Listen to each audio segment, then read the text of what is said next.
അന്ന് വൈകുന്നേരം ഗാർഡനിൽ പണിയെടുക്കുന്ന ട്രൂമാൻ്റെ അടുത്തേക്ക് അയാളുടെ ഭാര്യ ഒരു കത്തിയുമായി കടന്നു വരുന്നു. മുൻപ് ഞാൻ പറഞ്ഞിരുന്നല്ലോ, ഒരുപാട് പരസ്യങ്ങൾ ഈ റിയാലിറ്റി ഷോയിൽ കാണിക്കുന്നുണ്ടെന്ന്. അതിൽ ഒന്നായിരുന്നു ഇത്. ട്രൂമാനോട് ആ കത്തിയുടെ സവിശേഷതകളെല്ലാം അവർ പറഞ്ഞു കൊടുക്കുന്നു.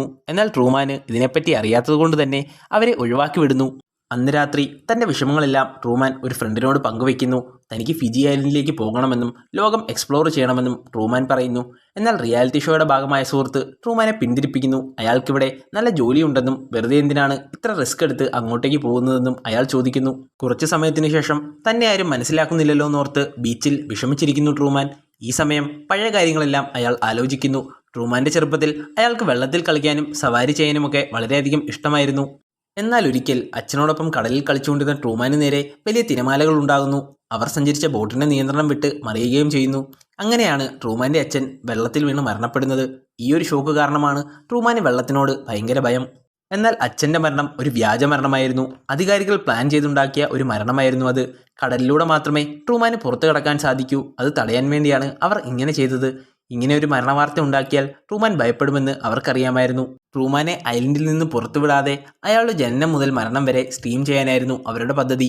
എന്നാൽ ഇതിൽ നിന്നുണ്ടായ ഷോക്ക് മൂലമാണ് ട്രൂമാന് വെള്ളത്തിനോട് ഇത്ര ഭയം. ഉടൻ തന്നെ ട്രൂമാന്റെ ദേഹത്ത് മഴ പെയ്യുന്നു. എന്നാൽ ഈ മഴയ്ക്ക് ഒരു പ്രത്യേകതയുണ്ട്.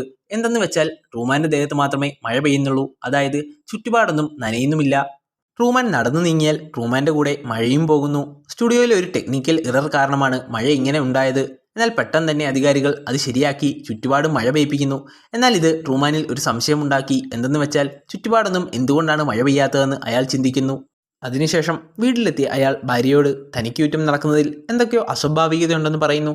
എന്നാൽ റിയാലിറ്റി ഷോയിൽ ഭാഗമായ ഭാര്യ നമ്മളിവിടെ 5 വർഷമായി താമസിക്കുന്നതല്ലേ എന്നും നമുക്ക് കുറേ കടബാധ്യതയുണ്ടെന്നും പറയുന്നു. അതിനാൽ തന്നെ കൃത്യമായി ജോലിക്ക് പോകാൻ ഭാര്യ ആവശ്യപ്പെടുന്നു.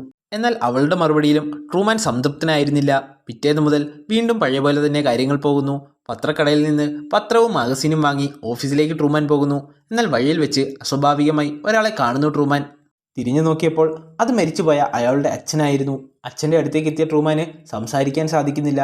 പെട്ടെന്ന് തന്നെ കുറേ ആളുകൾ വന്ന് അയാളെ ഒരു വണ്ടിയിലേക്ക് കൊണ്ടുപോകുന്നു. വണ്ടി നിർത്താനായി വണ്ടിയുടെ പുറകെ അതിവേഗത്തിൽ ട്രൂമാൻ ഓടുന്നു. എന്നാൽ അയാൾക്കതിന് സാധിക്കുന്നില്ല. റിയാലിറ്റി ഷോയുടെ ഡയറക്ടർ റേറ്റിംഗ് കൂട്ടാനായി ചെയ്തൊരു പ്ലാനായിരുന്നു ഇത്. അവിടെ നിന്ന് ട്രൂമാൻ അമ്മയെ കാണാനായി പോകുന്നു. അമ്മയോട് താൻ അച്ഛനെ കണ്ടുവെന്നും അച്ഛൻ മരിച്ചിട്ടില്ല എന്നും അയാൾ പറയുന്നു. എന്നാൽ റിയാലിറ്റി ഷോയുടെ ഭാഗമായ അമ്മ അത് നിരസിക്കുന്നു. താനും അച്ഛനെ പലയിടങ്ങളിൽ വെച്ച് കണ്ടിട്ടുണ്ടെന്നും ഇതെല്ലാം നമ്മുടെ തോന്നലാണെന്നും അമ്മ പറയുന്നു.